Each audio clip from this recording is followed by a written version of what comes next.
I presume a personal view is required. And I should say that after a rather bleak period in my life, John Paul II restored my faith in Poland,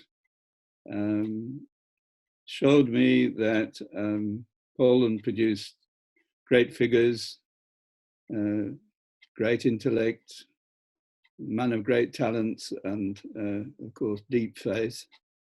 And that was very important for me at the time. I first met the Polish Pope in Castel Gandolfo in 1979. I somehow joined a group of priests from Krakow who were going to Rome, and we met the great man. Of course, he'd no idea who I was, but I remember him saying, "Dziękuję za obecność." And I often use that later on as something to say to people who I didn't know.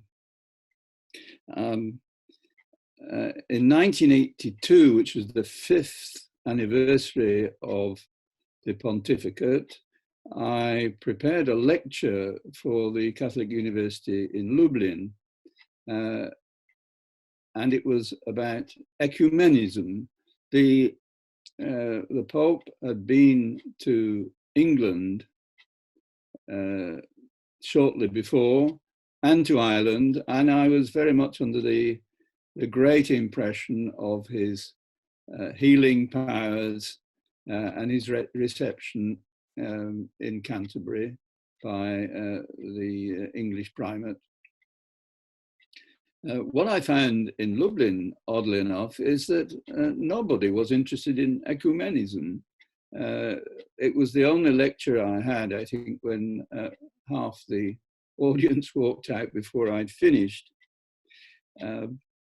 Another event about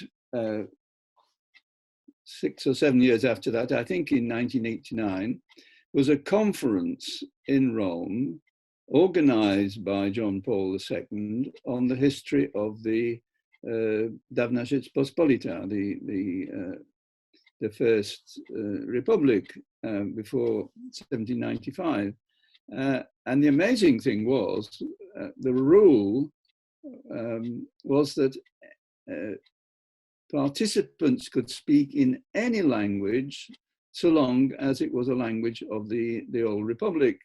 So the Pope introduced the conference in Latin, of course, and people were talking in Belarusian and Yiddish and Lithuanian, which nobody understood, and Polish and all sorts of languages.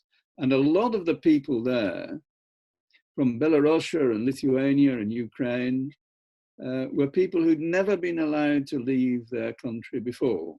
So it was a very moving experience.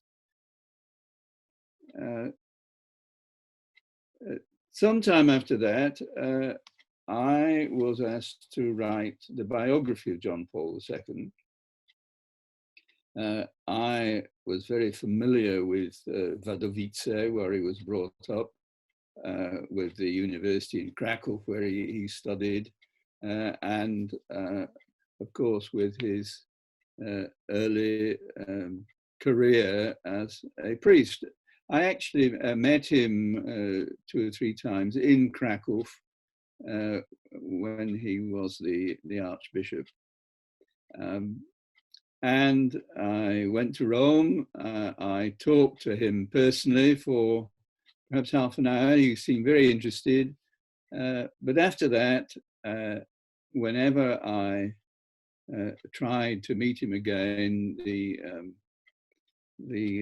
invisible walls of the Vatican Secretariat prevented me going any further. So that project had to be abandoned. So what can I say? As a historian, because this is now, unfortunately, history, John Paul II was the unchallenged spiritual leader of the Polish nation for nearly 30 years.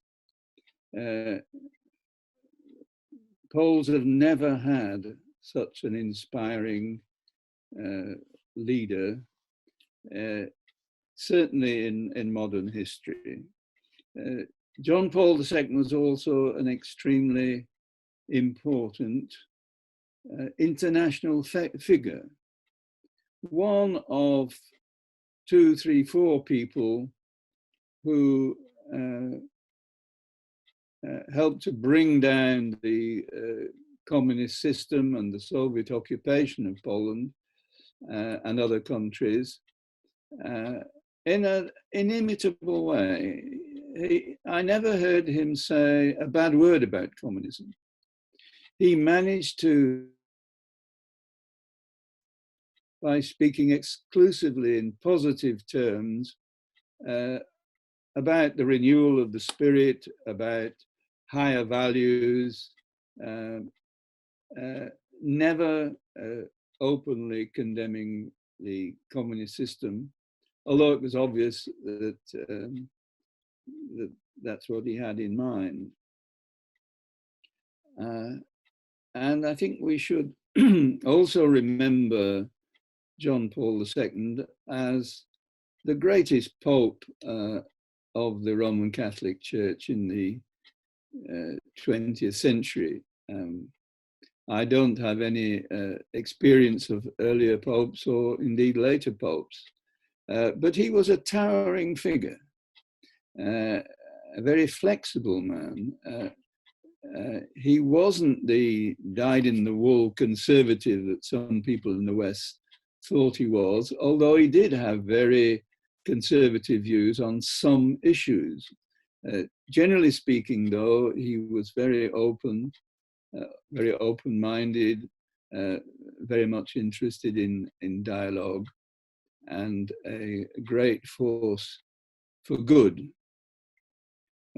Today, of course, one sees that the passing of John Paul II in 2005 has left a gaping hole in Polish affairs. Poland is at the present leaderless, and the lack of John Paul II was the beginning of the lamentable state of affairs that Poland finds itself in today. Thank you.